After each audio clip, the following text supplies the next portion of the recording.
Hello viewers, আসসালামু আলাইকুম। আশা করি সবাই ভালো আছেন।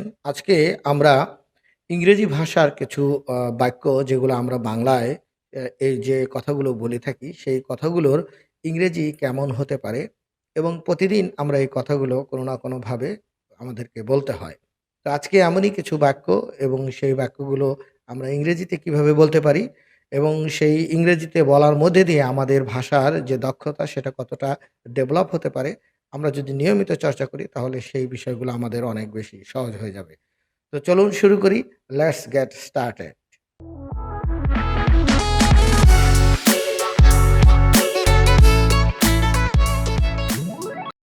তো আজকে আমরা যেমন আমাদেরকে কিছু বাক্য বলতে হয় যেমন আমাকে যেতে হয়। I am to go আমাকে যেতে হয়। তো আমাকে যদি বলা হয় যে আমাকে খেতে হয় I am to eat। হ্যাঁ, তারপরে হচ্ছে যদি তাকে খেতে হয়। হ্যাঁ, তাকে যখন হবে তখন হি হয়ে গেল। হলো he is to eat, he is to eat, he is to eat. কিংবা তাকে খেলতে হয়। He is to play, he is to play. আর যদি তাকে খেলতে হয়েছিল যদি বলি তাহলে হি ওয়াজ টু প্লে। তাকে খেলতে হয়েছিল। হ্যাঁ? তা আমাকে যেতে হয়েছিল। I was to go মানে আমাকে যেতে হয়েছিল। তো এইভাবে কিন্তু আমরা এই ধরনের বাক্যগুলো বলতে পারি। যেমন আরো কিছু বাংলা বাক্য রয়েছে যেমন আমাদেরকে যেতে হয়েছিল। আমাদেরকে যেতে হয়েছিল তাহলে we were to go। এরপর আমি আরো কিছু বাংলা বাক্য বলছি যেমন তাকে যেতে হবে। তাকে যেতে হবে তাহলে he has to go, he has to go। দেখুন এই যে has to, have to কিংবা আপনার am to, is to এই যে এগুলো ব্যবহার করছি, এগুলো দ্বারা আমরা কিন্তু আ যেতে হবে বা যেতে হয়েছিল বা কোনো কাজটি করতে হয়েছিল। আ যে I am to write আমাকে লিখতে হবে I am to write আমাকে লিখতে হয়েছিল। তো এরকম যেমন I have to go now আমাকে এখন যেতে হবে এই ধরনের।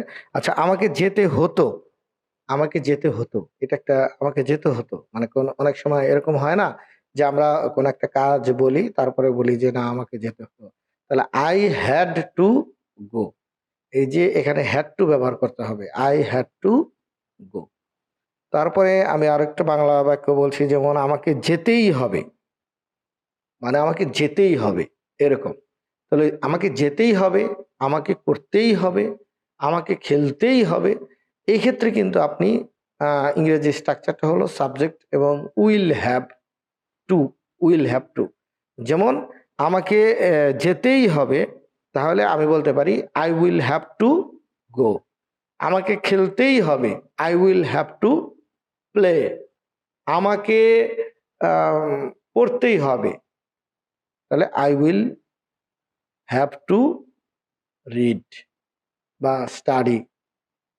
এইরকম ভাবে আমরা কিন্তু এই ইংরেজি বাক্যগুলো আ বলতে পারি আমাদের ডেইলি লাইফে ইউজ করতে পারি।